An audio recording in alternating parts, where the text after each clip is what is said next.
I've just finished a awesome conversation with a guy called John Fisher, and he's developed something called the Fisher Curve, which is all about helping people go through change. And before this interview, I wasn't exactly sure how relevant it would be for myself as a micro business owner and yourselves as business owners or managers. And in fact, it was one of the most useful conversations I've had with someone on my podcast for a long, long time. I saw so many examples of how his principles and his frameworks could be applied to the stuff I do every single day to help me be a better manager, to help me cope with the continual changes that happen in the world of small business, and to make sure that my staff feel understood, that I have empathy towards them for understanding what they're going through, and we ask them to do all different things from day to day, or change their roles as we hire new people, or grow the team, or move people around. There was so many useful snippets and useful thoughts. I'm probably going to listen to this episode myself again to actually just remember half of what's said. And also check out John's stuff as well. So without further ado, I hope you enjoy this episode as much as I did recording it. Here we go. So the question is this: how do entrepreneurs like us, who don't have an endless supply of cash, how do we leverage the best apps, virtual assistants, automation tools and systems to scale our businesses, increase our profits, and have more time to do what we love to do each day? That is the question, and this podcast will give you the answer. My name's Dr. Steve Day, and this is Systemize Your Success. Welcome to Systemize Your Success. As always, I'm Dr. Steve Day, and today I'm joined by John Fisher.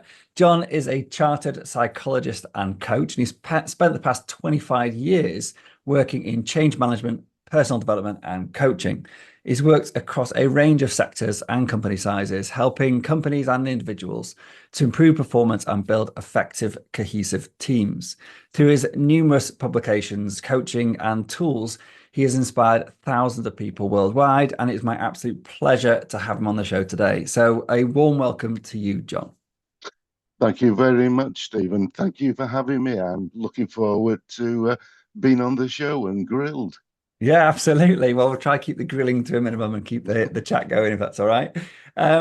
Fantastic. So, John, tell us briefly, how have you got to be in a position to be on this show? What's your reason why you do what you do? A little bit of background just to give people some context of who you are and how you help the world.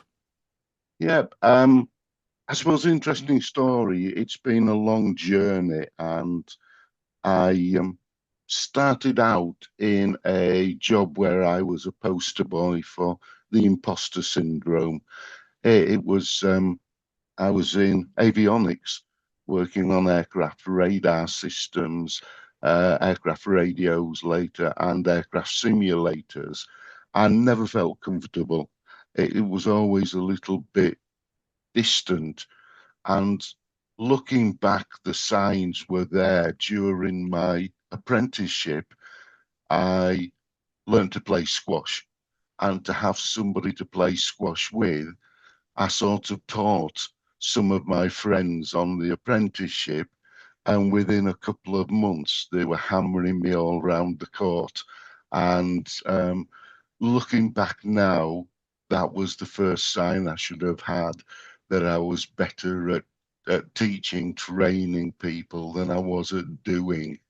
And I suppose maybe it's that those who can do, those who can't do teach, and those who can't teach teachers type of syndrome. So the signs were there, but it took me a few more years, a degree with the Open University in psychology, and a stint in project management to move into an internal consultancy role for a massive multinational company who went value-based.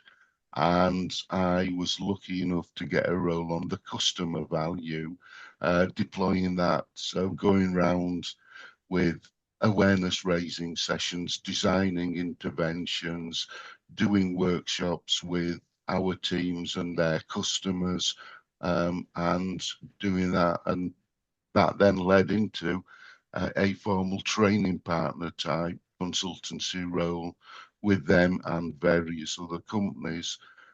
picking up things like coaching along the way that led me here now. Fantastic. Okay. So a bit of a winding journey from the days of playing squash to what you're doing today. Uh, Very. And squash has dropped by the wayside as yeah. well now. I got absolutely wiped. So wiped, what's the word? I played with a friend of mine once who I thought was considerably less fit than me, and he was a lot bigger than me at the time.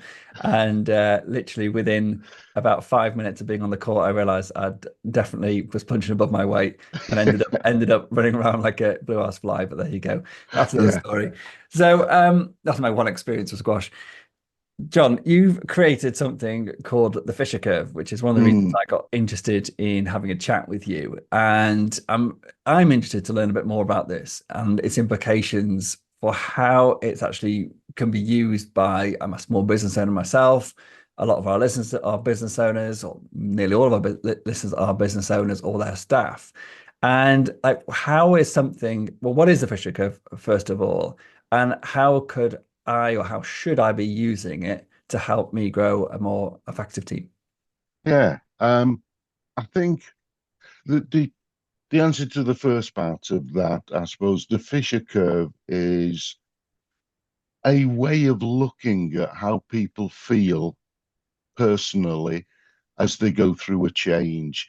So it's all about their perceived sense of impact on themselves, who they are, what they are. I liked the concept Elizabeth Kubler-Ross when she did the bereavement curve of that sine wave, the S shape.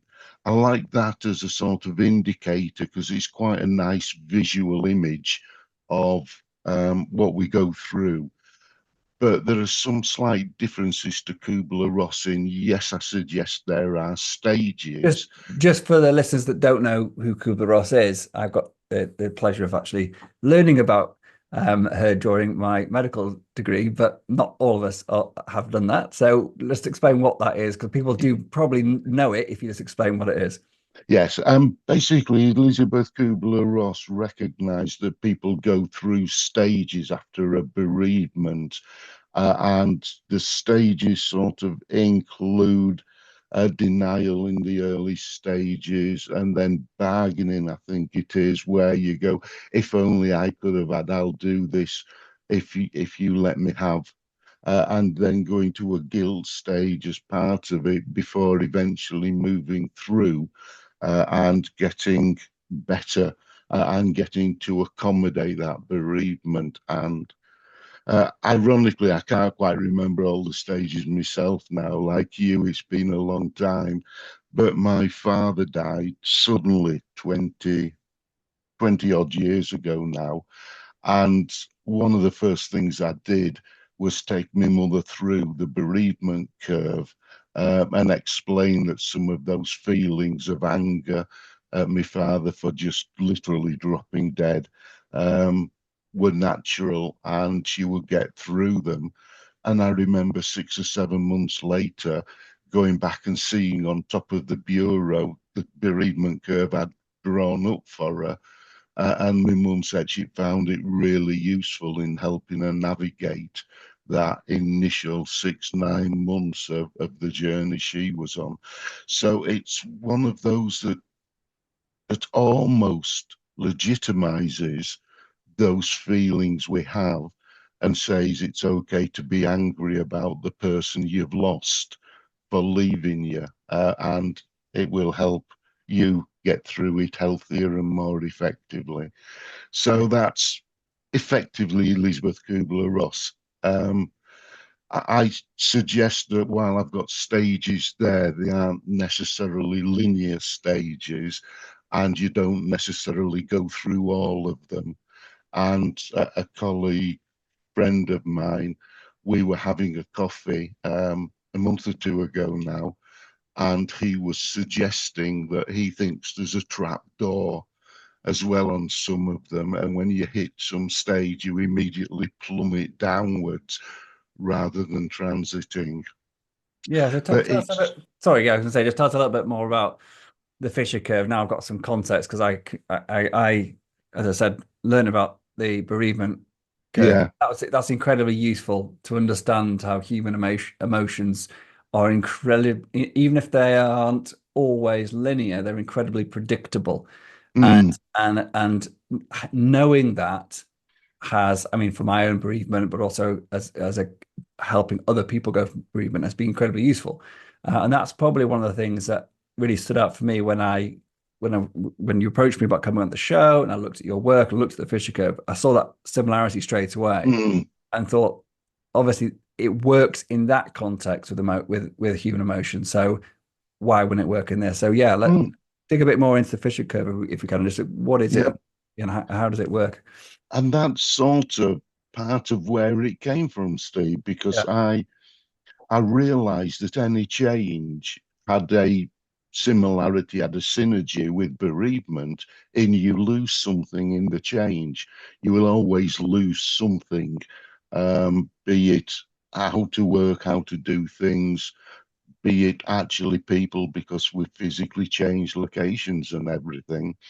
But I recognised that the Kubler-Rosses didn't quite fit onto an organisational change, and started looking at it from a psychological perspective.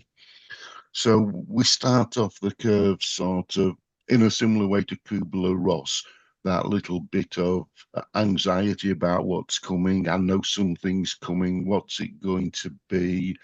Um, that little bit of a niggle, or a little bit of a feeling of discomfort because you don't know what the future holds. You don't know what it's going to be like. And then when the trigger's actually pulled, the buttons push, the change starts. Does that, it's changing, good. We've now got through that phony bit of not being sure. Let's see what's happening. But then as we get a little bit further into it, potentially we go through the impact on me, what I do, how I do it, my sense of identity. And in that way, the fear and threat is a bigger impact. So I suggest fear is, there's a small impact on me and who I am. Threat is a slightly larger impact on who I am and what I do, depending on the size and the scale of the change that we've got coming up. So it's about that. Will I be able to cope? How can I do this? How will it affect me? I've got to learn a new way of working. At my age, will I learn it? I don't learn well. And all these sort of feelings that go through that start having that impact and pull away from our sense of identity. That one of the popular modern words, catastrophizing, then comes into play, and we potentially start building it into something bigger than it is, and start extrapolating out onto other things and other parts of our world and life. And as we move further down into the trough at the bottom, we start sort of saying, well, I should have got a handle on this better. Does this mean I'm not very good at what I'm doing? Does this mean I've been doing it wrong all this time? And we then go into a stage that I originally called depression, in the common usage of the word, of that self-blame, self-criticism. But quite rightly, somebody suggested there was a link to your world and clinical depression, which I didn't want, and I'm nowhere near competent enough to say anything about that. So after a bit of thought, I came up with confusion for that other bit, where we're just in fog. We don't know what to do. We don't know how to get there. um, and I then realized that at the start of that downward journey, we tend to be angry at the company, the organization, other people, for forcing us to change, and tend to blame them for taking us through that change. But as we get further into it, we somehow turn that blame and anger around, and blame ourselves for not being good enough to realize and to see, and to be able to cope with it. John, And then, before you go on to the next I guess this is where we're going to go up. We've hit the bottom now, so now we're going on the upside. I just wanted to reflect on a couple of things that really, Mm, as you were talking about it, that really stood out for me as a micro small business owner, and why I think this is really relevant, and one of the reasons I was quite interested in it. And so, when I say micro business owner, I typically refer to companies with less than 10 employees. mm, And so, in those size companies, there is huge amounts of change all the time. And what we ask our staff to do can literally change from day to day, but mm, definitely their roles can shift. We hire somebody new, and suddenly someone who has been doing X, Y, and Z for the past 6 months, we're just like, okay, give that to that person, you're going to do something new. And I've been really guilty of this time and time again without having the thought and also probably the empathy to help that person go through this mm, transition. And that moment when you described as confusion, that moment of when they go into this new role, they've been competent for ages, comfortable almost in what they're doing, and suddenly they become they start for a huge amount of self-doubt, and the fear and all those things that you described. mm. That's the point I've seen people leave, Yeah, and I've had to like, or I've had to like have conversations to convince them to stay, yeah, explaining like what they were doing, they were brilliant at, and they're going to be brilliant at this if they can just stick at it as well, because I've got faith in them. And I can see like everything you've described is just like almost like reading from a book from my history of me being a manager, and how I've not considered these very important emotions of my staff, because yeah, I've been often spinning so many plates and so distracted and just thinking, oh, I just tell them what to do and they'll do it.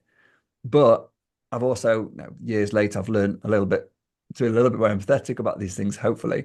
But I've seen over the year in the past, like it's cost me so dearly yeah, in losing trust with my staff, or even losing staff, as I said, have actually left in a couple of circumstances, or just people just losing their motivation because they never quite get through because I'm not being there to help them. So yeah. I think this is really interesting and useful stuff. So sorry to interrupt you. I just wanted to No, no. put I it think into that's put it into that context of personal experience for myself, which I'm yeah, sure a lot of other people listening to this will have experience. And now I can see, okay, yeah, there is hopefully something I can do about it. So, oh, back very much to you, so. John. Yeah. Yeah, and that experience chimes with me personally as well, both as a team leader, manager in other businesses, but within my own micro business as well. In how I am, how I could be and have been. And I think you've hit on something else that I think makes this different from the Kubler-Ross curve, which is just a straight, you go down the curve, back up the other side again. What I realized is exactly what you've just said. And so you can follow the normal sort of curve, or there's three ways off it. And two of them are just about the amount of energy that you expand. And the first one up near the top of the curve is just denial. You expand no energy, you do nothing, you pretend it's not happening and hope it'll go away. The heading the sand syndrome. Another one down towards the bottom and the confusion, I've called hostility, in a sense of putting a lot of energy into proving that whoever's made you change is an idiot for making you change, and you're going to carry on doing it the old way if it kills you. But the key one about halfway down, that the downward slope is literally the one you just alluded to, where you realize that I'm not going to compromise my values. They're making me change too much. I'm not comfortable with this, so I'm going. And you get out of that situation by physically leaving at best, or mentally leaving at worst. So again, that experience of yours with people just going is exactly what happens partway through that downward journey, and people just get out. Um, and that's part of what you did, is part of how we overcome that, how we can nip it in the bud and make that dip so much shallower and move through the gradual acceptance of it, is by engaging with people, talking to them, explaining what we've got, why we're doing it. I put together another little model that I just call the past, present, and future, that's around acknowledging the past, confirming what worked well in the past. See, you were really good at this. That's why I'm giving you this to do now, because I know you'll ace it. And it's closing off the past. So we're no longer doing that. I want to develop them in that way. And I want you to do this and make this as good as you made the last one and move on. But we also need to give them that bright, vibrant future. That what does it look like in the future? What will you be? So it might be, you might be my go-to person for any new things we're trying, because you're really entrepreneurial, you can think on your feet, you're comfortable with ambiguity. So I see you as my go-to when we're doing anything new. And then you've got to give them a route map in how to get between the two areas. Because if you don't close the past off, people will still live there at the coffee breaks, when they're in the pubs in the evenings, or when they're chatting with friends and colleagues. If you don't give them that vibrant future, people won't see an end. They won't see when they're finished and think that they're the hamsters on the treadmill or the guinea pigs going round in a circle. And if you don't give them a route map, there'll be headless chickens going everywhere and constantly dropping things, starting new things. So it's around consistently and communication. And you reminded me of a statement I use a lot when I'm training, have it on a A4 bit of card. Leadership is what you lack when I don't know what to do. And we do tend to push the blame onto other people for our confusion, rather than, as part of making it work, looking at what we can change, what we can do, and doing it one piece at a time. Um, the Great Wall of China was built one brick at a time, and change, it's about finding that first brick. I started doing jigsaws 18 months ago again, and the analogy sometimes on some of the really difficult jigsaws, one piece that I manage to fit in leads to two or three round it, and then somewhere else I get one piece and two or three round it.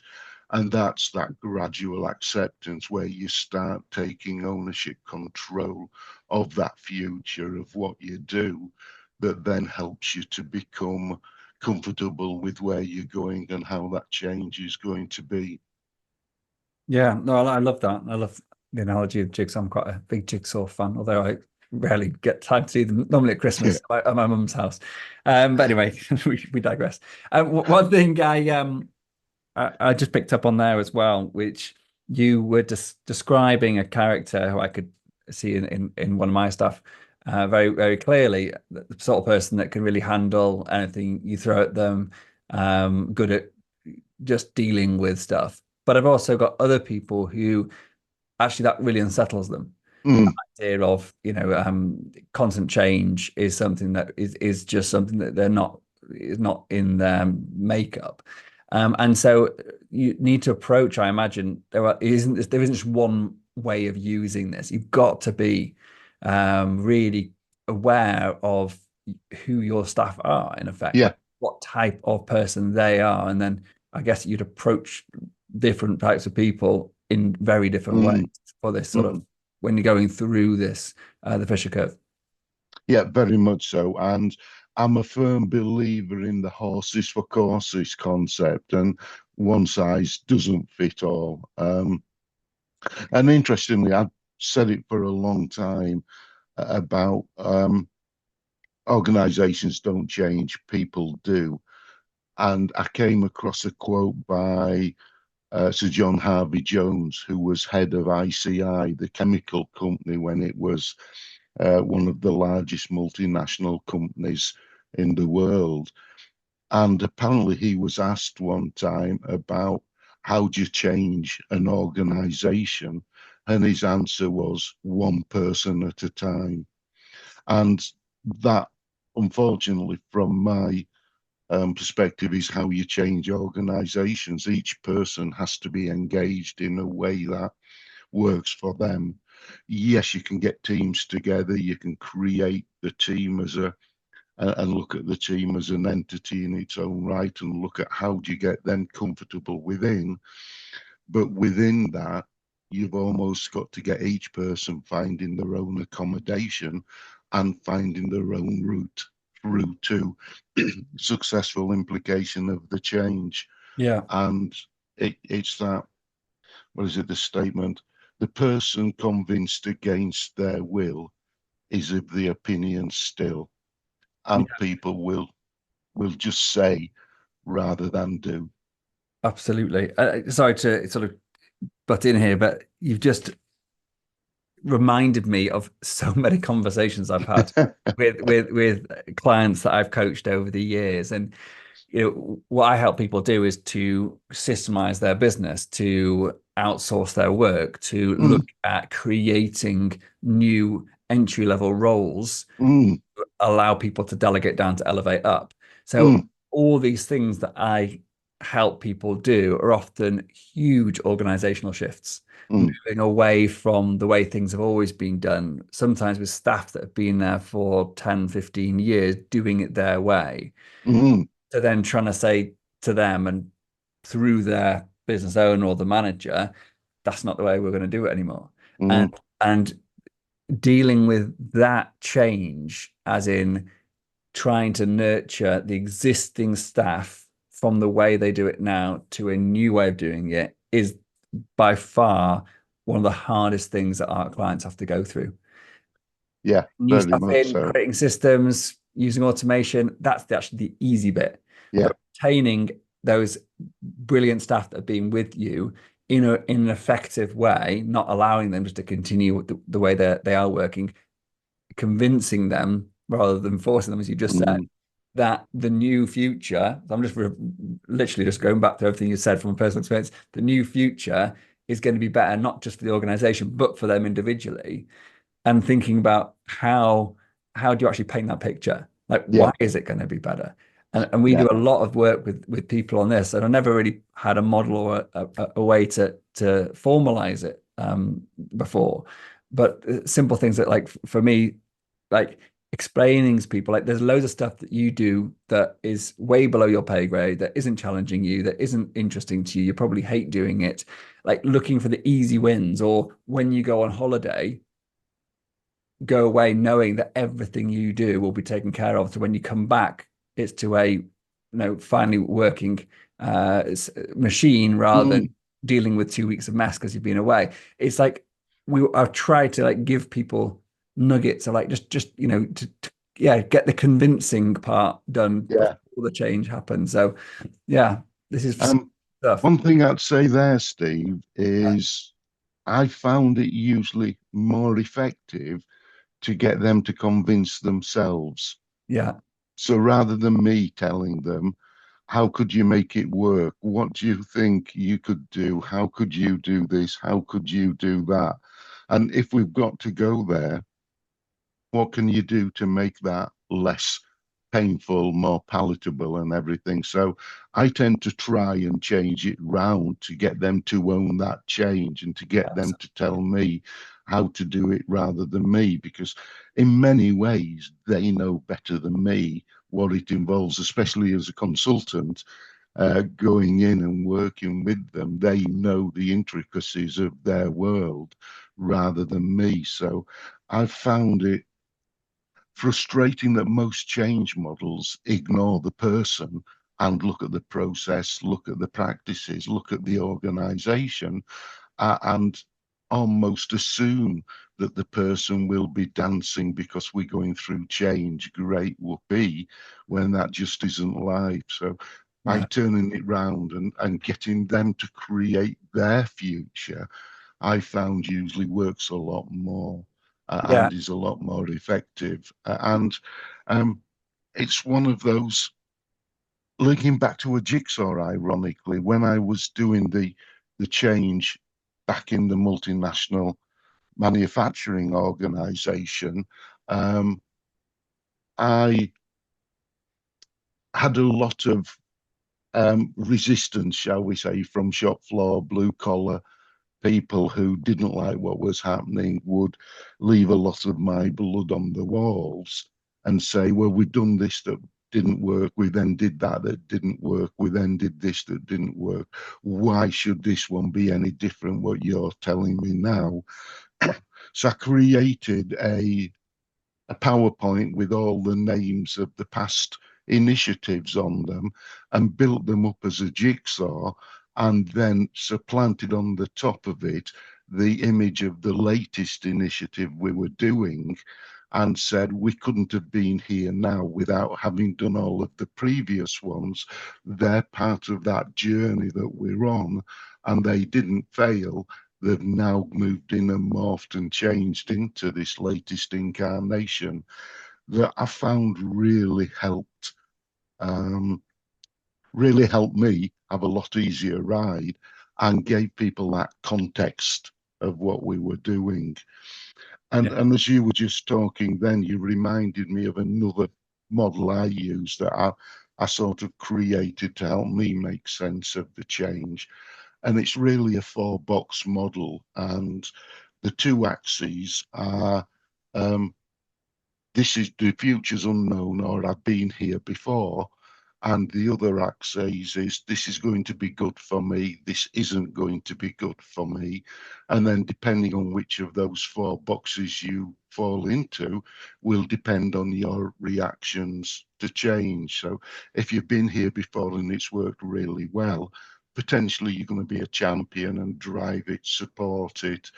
If you've been here before and it didn't go well, then you're going to work against it. You're going to resist it.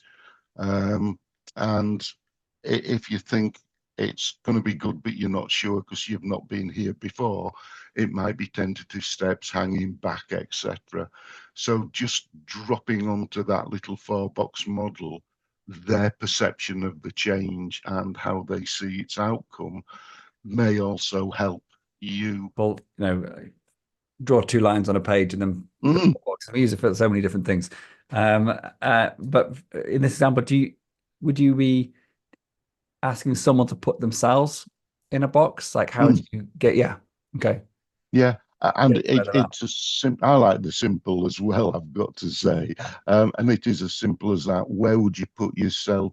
When I've done this with team leaders, it's okay. Where would you put your team as well? yeah, Plot the team in those four boxes. Okay, so if you want to move them into one stage further forward or a more positive, what do you need to do? And I've used a variant when I've done project management work about stakeholders. How do you move a stakeholder from being anti to being neutral to being positive? And it's effectively stakeholder mapping and stakeholder management. So yeah, get them to plot, get them to talk.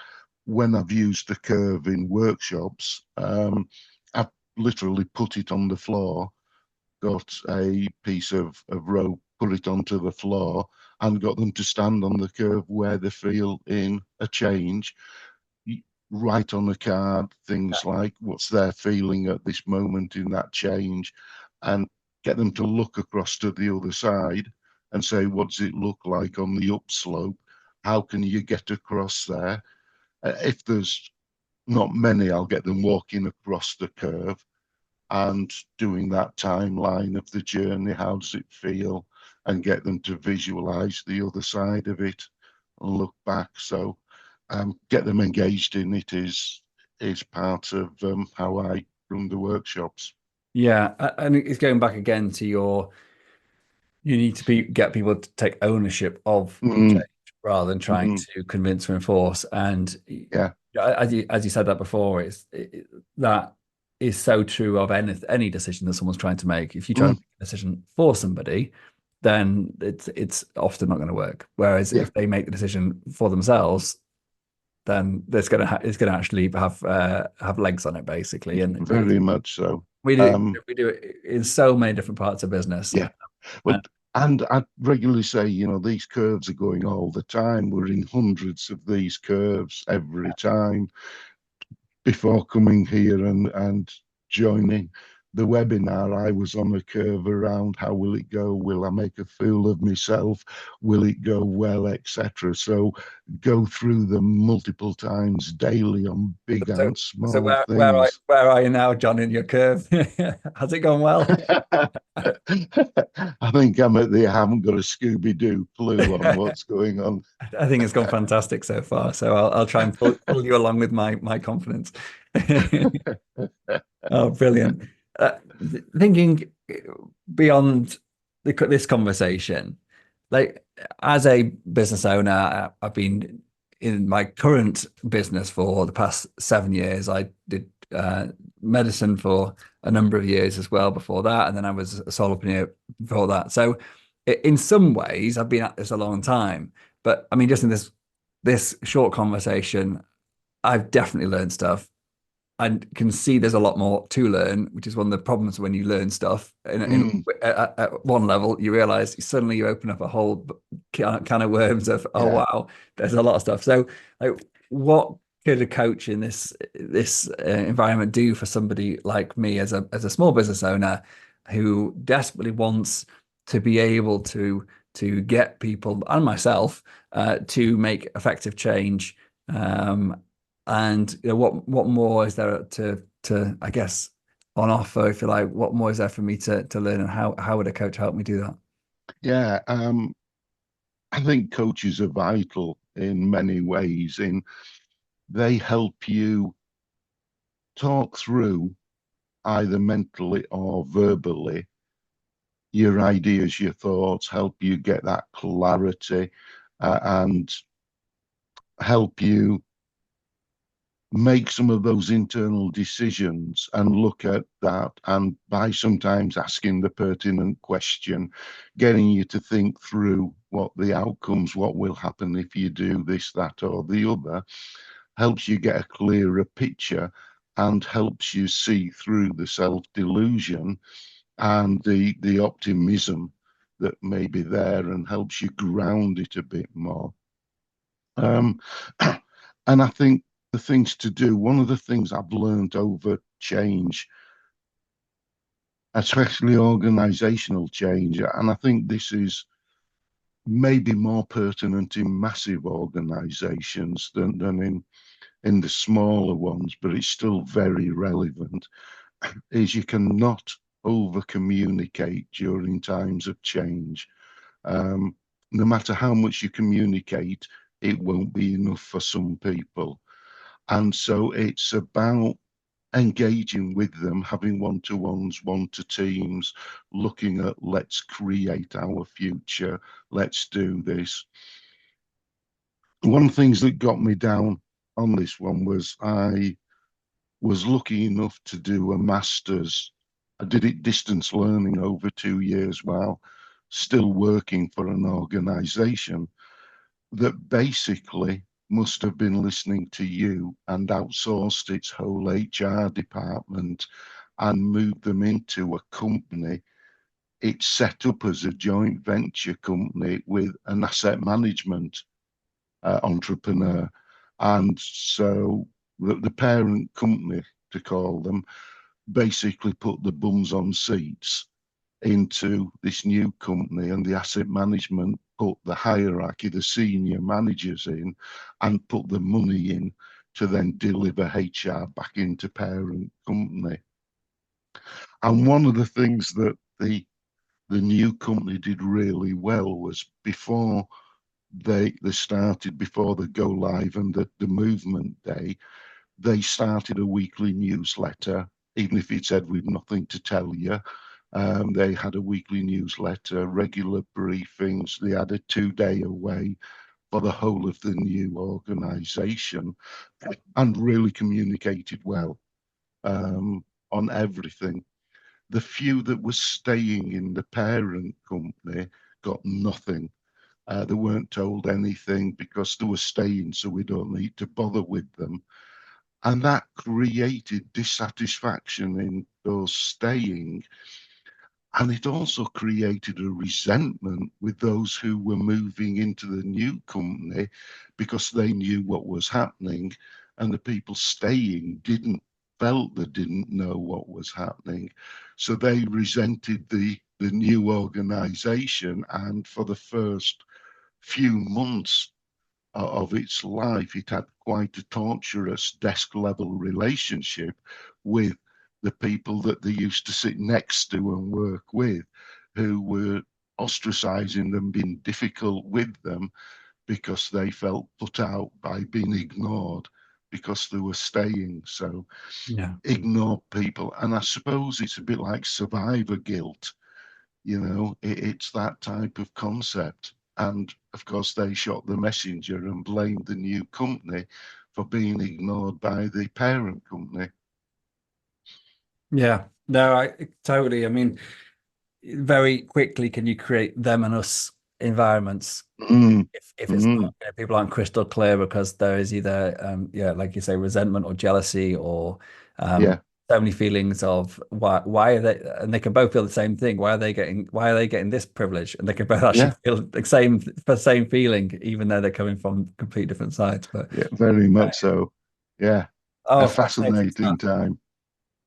John, I'm going to have to draw this one to a close, but I could quite honestly chat to you for hours on this stuff. It's something that I think is incredibly meaningful, useful, and timely for myself, and I hope for listeners as well.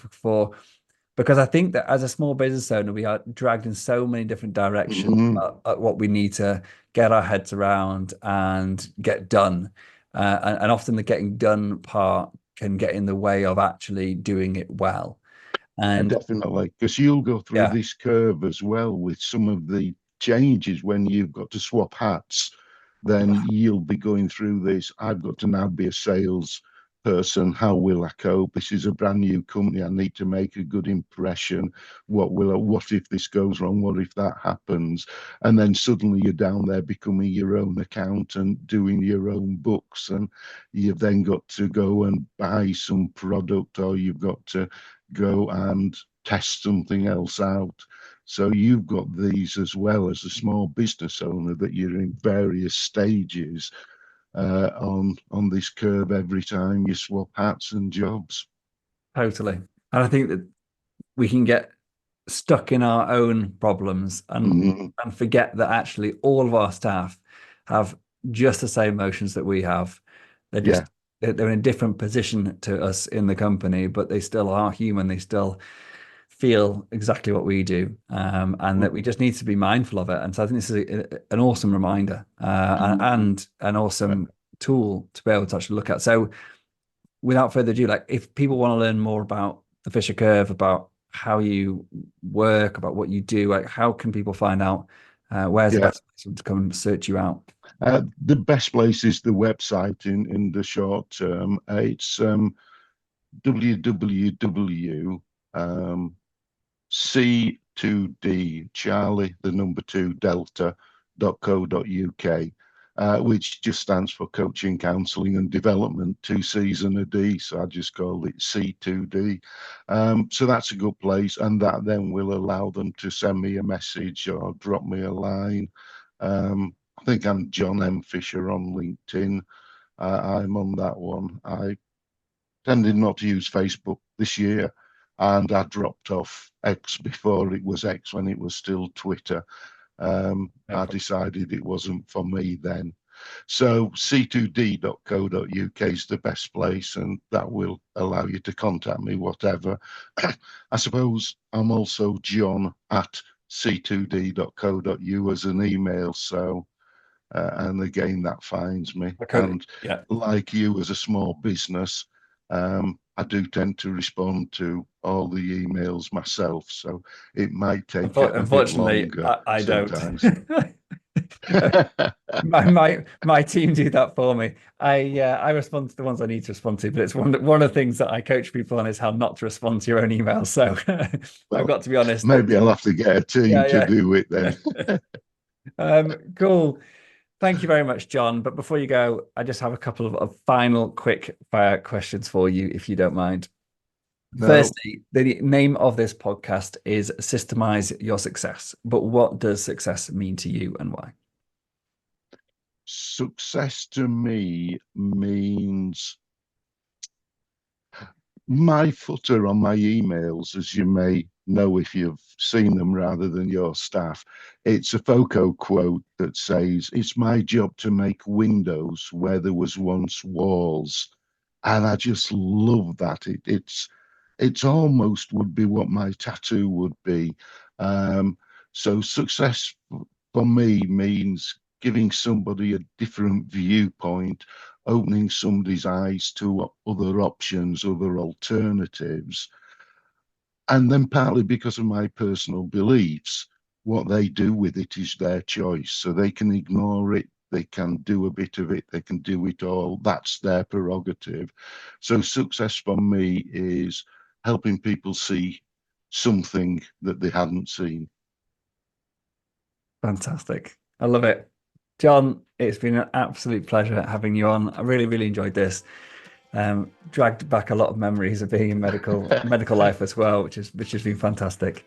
And so yeah, thank you very much for your time today and coming on the show. Thank you, Steve. Thoroughly enjoyed it, and sorry to drag you back into some of your past less than successes. No, it's been interesting and yeah, very inspiring as well. So thank you. Cool. Thank you.